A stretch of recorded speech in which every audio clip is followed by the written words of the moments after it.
Happy Thursday, everybody, and welcome to your daily lighting critique. So, a bunch of images, few videos to go through, and one announcement off the top. So, I posted this in the YouTube channel, the Redshift channel, I should say, and it was about the downloaded file that Shane Sternstein provided for that course. It was missing a couple of normal maps and I think a displacement map in there as well. So Jordan Jenkins pointed that out to us. I reached out to Shane. He went through his archive. He found them. We re-uploaded it. So if you re-download the file, it's all there. But if you just want to patch in those individual files, you can find a link to that in the Redshift help forum. So there is that. Okay. So some stills and we've got some videos. So we're going to go ahead and start off with our videos here. Actually, with Bree, I'm going to go through and do both yours. I know you said this is the shortest render ever, but I have had many shots in many films that are shorter than this 20, I think it's 20 frame render. This is not the short. I think my record is 7 frames. I think I've had a shot about a third this long. So and actually I'm gonna hop into the still to talk about the main thing that I want to talk about, which is the light.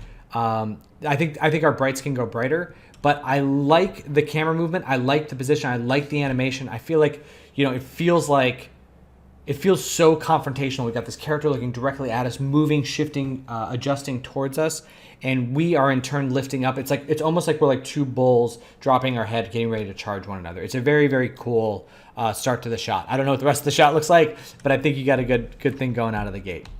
So let's hop over here. Let's see. Here's the still from this. So the biggest thing is I really, really want to push these brights brighter. I'm just gonna go ahead and actually let me do it this way. Let me make a copy of this. Push this brighter. And then, because I really want it isolated to the character herself, without it being without brightening up the background too much. Because I just want to feel. And it's okay. I mean, like you can go brighter on the background too if you want, and the kind of that volumetric haze. But I do want to focus for right now just on the character. So that's fine. So with that brightening. And we'll go ahead and lift the darks a little bit too. Drop the darks, I should say, so it's a little more contrasty. Because we want to really feel the light shining through. We want it like this is a glowing creature with fire inside of him, and whatever the blue is on the chest plates and stuff, you really want to feel that glowing through. And in your video and in this, there's a lot of like haze. There's a lot of glowiness going on, and so we want those light sources, that warm light coming from the eyes and mouth and coming out of here, we want that to affect the haze, right? Because the light would get caught up in that. So we'll go ahead and, just like rudimentally put this together where I'll go ahead and filter, blur, Gaussian blur, add like, we'll just do like a 10 pixel blur to this one. And then we will screen this back over the top. And this is just a mock-up of how we would do that. But basically, you can see a rough approximation of like how that is now, like the light not only is affecting the character, but it's also affecting like the environment around them. You can get it in there, down there too. So that's really where volumetrics start to become powerful, is when they start to become infused with the color of the scene itself. You can do that in the comp, doing something similar to what I just did there on a, that'll get you some of the way there. But if you really want to go through it, it would be cool to render out the volumetric, like a volumetric pass with those lights in there a little bit, or at least the position of them. And then you can kind of glow it up and make it brighter and more poppy in the comp when you're doing your color corrections there. But that would be the main thing I would have you focus on is getting these to be brighter and really, really feel like they're emitting light.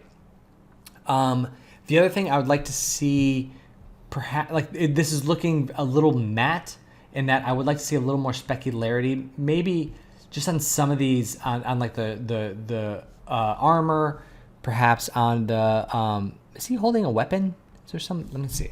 See if he's holding something. Yeah, if he's holding like a weapon over here, it'd be kind of cool to get like a shimmer on that. And then like on the nails down here, you really want to feel that, like if it's metallic, you want to feel that metal. But if it's not, it's kind of like you want to feel a leatheriness, even like a sweatiness to the body of the character. Like this guy is, working really hard. So those would be my main points that I would have you work on. By the way, love, like, look at that specular highlight right there. Look at that. Oh, that's pretty, because it's like it's a nice value. It's becoming brighter, and it's also getting broken up. Like there's a map in the specular highlights that really breaks it up nicely and makes it feel scuffed, and not like, and over here too, not like a perfect specular highlight. So very cool on that. And yeah, but this is a great scene. I think you're gonna have a lot of fun with this. All right, Hali. Good to see this one back again. I love all the details in some of these windows. It's really great. So for the scene itself, I think that's looking, this is looking pretty good. I'm liking it overall. I'm now getting into more look dev on the windows, because there's two things I would try and do if you can. Number one, well, watch out for this. I'm realizing this now. So in here, why isn't that showing up? There, okay. In here, you can see the building is from here to here, but there's light kind of passing through it. So just be on the lookout for that. And the other thing is that you have done a really good job of adding detail in all these buildings. Like you can see life back behind them there. And it's odd that these have this much life and then these do not. You've kind of painted yourself in the corner a little bit where you kind of need to add that same detail there. And additionally, it would be great too if you could vary up the color of the lights within the buildings. And you can even do, like, honestly, you can even do that in Nuke. Like you can, don't feel like you have to go back into the render and change for that one. You can like literally draw a garbage matte roto around here and then animate it with the movement, and then just take the hue and shift it one way or the other, right? And that will create some variation within there, because it's fine if like both of these lights go together, in terms of their hue difference of like all of these lights go together, because that all feels like one room. But just to get that, like, because it's one of these things that happens once you add a level of detail to one element, you're stuck doing it for all your elements. Otherwise the scene doesn't match up overall. But I do think that will really help add another level of refinement to this, because I think this is looking really good. All right, now we'll go alphabetical order here. So Ubaid, oh, that's funny. There's just a lingering thing on my screen there. Let's see if we can get that to go away. Is that only on this one? Oh man. Hold on just a second. I'm going to pause this real quick just to see if I can get... got it. So that was just a potential... we were looking at preschools for my son, and that was a school store from a website I was looking at. Anyway, doesn't matter. So Michael Callahan had some really great points about watching your black points down here, getting some contact shadows. Also adding a little bit of, so like the depth of field thing, it almost, it's part depth of field and part resolution. It looks like this almost looks out of focus where like if I'm just looking in this region here, it looks out of focus around the car. And that's making the car kind of stand out as being pasted on top. So yeah, and then getting the black point shadows to match up there. Because one of the things that a compositor friend told me a long time ago was the best way that you can integrate something is that if you can get the black points to match the background plate, the white points to match the background plate, and if there's any grain, getting the grain to match, you're going to be like 80% of the way there. So getting the black points of your card to kind of like blend in with the scene there is going to help a lot, and especially down there too. A few other things. This, again, overcast day, right? Super overcast day. This shadow is a very, very sharp shadow for an overcast day. We don't see any other sharp shadows like that in the scene, even on these pigeons that are very close to the ground. So you definitely want to soften that. In terms of the color of the car, I know you increased the saturation, and that's great, but we really need to adjust the hue because it's not feeling like a Lamborghini yellow quite yet. It feels almost green. And correct me if off base there, but I do really think that we could that we need to pull some of the green out and get more into like this type of yellow. We can even go more like that than the greener one.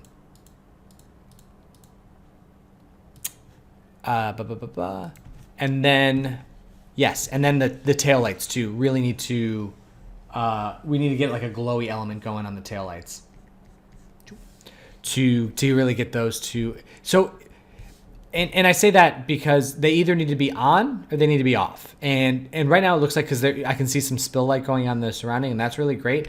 But the lights themselves need to, and this is going to not look great, but just to give an idea, you need to feel, not like that. It's maybe something like that. You need to feel like they're on and they're glowy a little bit more than just like I'm not crazy about the way this looks. Let's do this. See if this helps. Oof. Anyway, you'll have to add that a little bit in the composite, where you're going to. What I would do is I would take, because these are the light bulbs that are emanating the light, that are making the light glow. And what you want to do is make these brighter, these little Y-shaped things, and then just allow, and then push this area in the comp to be a little bit glowier. So it feels like a tail light glowing on. You may want to just check some reference on that too. And then I would start there. I think that's a good place to go for your next round. So tail lights, making sure that and if I'm wrong about that yellow color of a Lamborghini, go ahead and add some reference next time, and to prove that I'm not right. So let's soften these shadows, and let's get those black points into place. And I think that'll be a good iteration for our next go.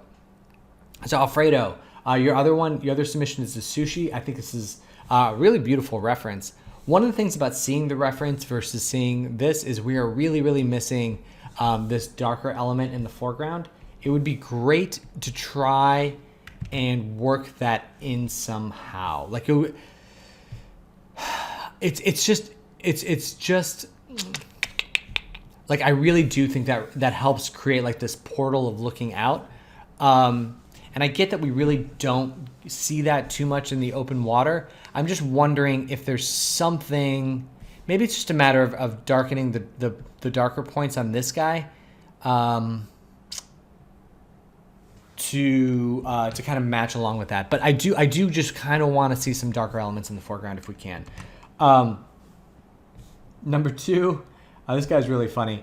If you end up doing it as an animation, that's great, to keep the motion blur in there. But if you are rendering just a still frame, I would remove motion blur, just because like it's funny, but it just makes it look kind of blurry when it's not the final render.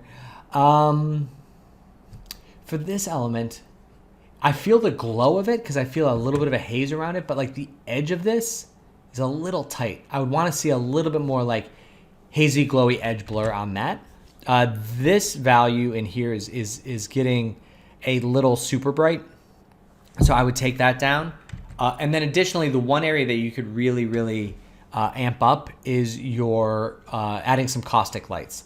So creating or generating a caustic map, that would be like the light bouncing up underneath here on the side of the boat, maybe even up on him a little bit. Just to kind of be like that refraction of light off the water that's kind of swimming along. But I think the rest of it's looking really good. I wonder too, you know what it is? It's because in this one we have a lot of the darker elements are near the edge of the frame, and then as we go to the center they kind of lift a little bit. Where in this, these are kind of like the darkest elements, which do help focus our eye, but But I would expect there to be a little bit more atmospherics in there and a little more bounce light filling in some of these areas too. So I want to shift like this level of darkness closer to the foreground and then create some more bounce light up in there. But really good start too. All right, Andre. Yes. So I saw you were wrangling in some of the texture issues. That's cool. The biggest things that I want you to work on are if you could provide some reference, if you have any reference images, that would be super great. The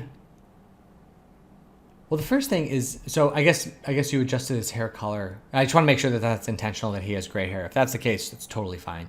But the other thing I want you to address is we have lots of hard shadows in here. We've got a line coming down here. We've got line coming across here. We've got one slashing across his face. We've got other ones from like her shadow onto her neck here. Also these coming in down here. In this type of a lighting scenario, we want to make sure that like even these lamps up here, if there's a cover on them, there's a light bulb up in here. And then these are covered, and then so it's like this gets diffused out coming out of here.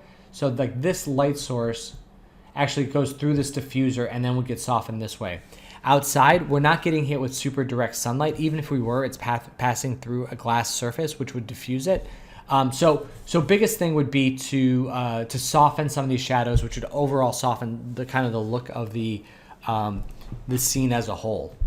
Because that would also help. It's going to help soften some of it because we've got a lot of very small specular highlights on his face.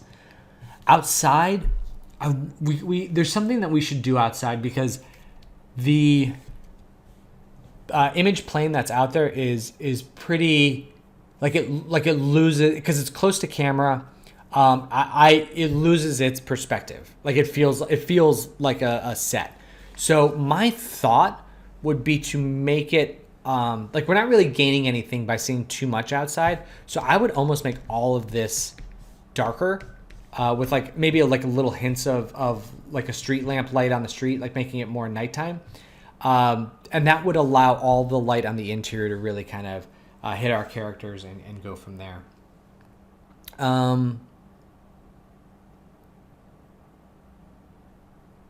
Yeah, and then my other question would be, so the characters, the lighting on the characters, so it feels like that these are the brightest light sources in the scene, so it would almost be like she would get lit up from back here, he would get lit up from back here. The center of their faces would be a little bit darker. So that's one option. Let me remove all these because they're getting a little cluttery. I'm wondering if, and we've done this with other ones too, now that we have this set up, I wonder if we could remove one of these and just take this one and shift it over. Because if this is going to be our main light source, what might work better is if the light source is here in the middle, shining down, creating, and it can even go wider than that. It could be like a pocket of light on them, which allows these areas to fall into a little bit more darkness. And then we can have the light in here shining down, creating a pocket of light on the table that is brighter and actually can get some more bounce light up in on them. And that will help us here in the fill side because, well, not so much on him, but on her fill side is pretty blue and her skin tone is starting to get lost into kind of the gray realm. So that would be, yeah, that's my next iteration for you. So I would darken outside. If you want, shift that light over. If not, we can work with this setup too. I'm just talking through what I would do. And then, soften up some of these shadows as well. All right, Annabelle, this is looking great. I love the sand that you've got down below. That's so pretty. I would just work in a little bit more, just because this guy's so saturated in color. If you could work a little bit more color into these shadows down here, I think that would be really good. But other than that, I think it's looking great. And maybe just try a pass with a little more specularity bouncing into there. And then just a little bit more darkness on this side. Really feel that light coming through. So just a slight bit more darkening on the screen left side of her shawl. I think it's, you know what it is? It's this rim light I think is a little bit too bright. So I'd pull that down just a touch. But this is looking great. It's really, really beautiful stuff. All right, Bree, we talked about yours there. Jordan. Yeah, this is looking a lot better. That hotspot's looking good. This is still a little bright in there. Tone that down. This looks better. I would expect this to be a little warmer down here. I wonder if, just because it's like it's being, I guess it's not. I guess it's being hit by the exterior light, but it's just kind of lost its cardboard box feel. So I would expect it to be more into this realm. Oh, that's not what I wanted to do. There we go. I would like to see if you can. So like these books are very bright in here. What can I draw? These books are very bright in here. Oh, weird. Let's see if I can do it with this. Anyway, the books are very bright in there, and I would like to see a little bit of that light trickle down in here so there's a little more variation, a little more fall off as we come down here. Add a little bit more warmth into these, and actually, yeah, just kind of warmth overall into the exterior light. Just like a touch more. Because I do like the idea of, you know, we talk about this a lot, is the cooler outside versus the tungsten light inside. But I think the coolness of the light coming into the room is actually taking away from the general warmth of the room, because that light, even though it's kind of cool, would hit a wood floor or the warm surfaces and bounce around and kind of warm it up overall. So just a little bit more warmth overall in the scene would be a good step too. All right, Ubaid. So lovely reference here from Inside Out. Yeah, her eyes are pretty great. Those are pretty, like, I like the value of the whites of her eye in this setup. The dings are in a good spot.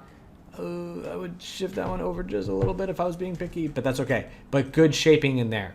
So that, you know, I know you said you were going to render them out separately, but that's a really good benchmark for you. In terms of the shaping on her face, I think we could push the shaping a little bit more. We talk about in our classes having like a key and a key wrapper, key fill. I forget what I phrased it as, but basically there's one key light coming in back behind her here. That's almost like in a rim location. It's past 90 degrees back behind her, and then there's a second more frontal light that comes in this way. And what that does is it really allows us to create a larger range of value coming across. So like, if you have one key light right now, because you can see like it's just like we're not quite getting as bright over here. Like we're not quite getting like that specular brightness on the rim, and it kind of like, I just want there to be more variation in there. So brighter on the edge. And if, like, let's say this light has a value of 1, what you want to do is that more rim key light, drop that down to like a value of like maybe 0.7 or 0.8, and then the fill one that's more frontal, make that like 0.2, 0.3. You also, the more frontal one, I would take specularity off of that, because you don't want like a bunch of specular, like you don't want multiple sources and multiple angles of specular highlights, because that could look a little strange. And then additionally,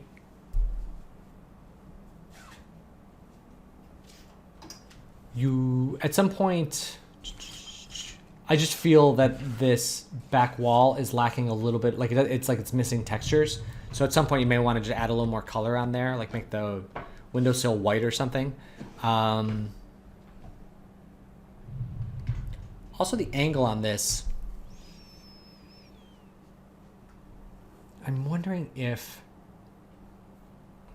it almost feels like we can drop the camera down slightly. It's just like a little extra buffer up there. I feel like we can just, yeah, slide it down just a little bit more. Yeah. And then, yeah, let's start there. I think that'll be a really good step for you. Okay. Well, that is it for today. If you guys have any questions at all, make sure you reach out to me, and I look forward to seeing what you have tomorrow. All right, happy lighting, everybody.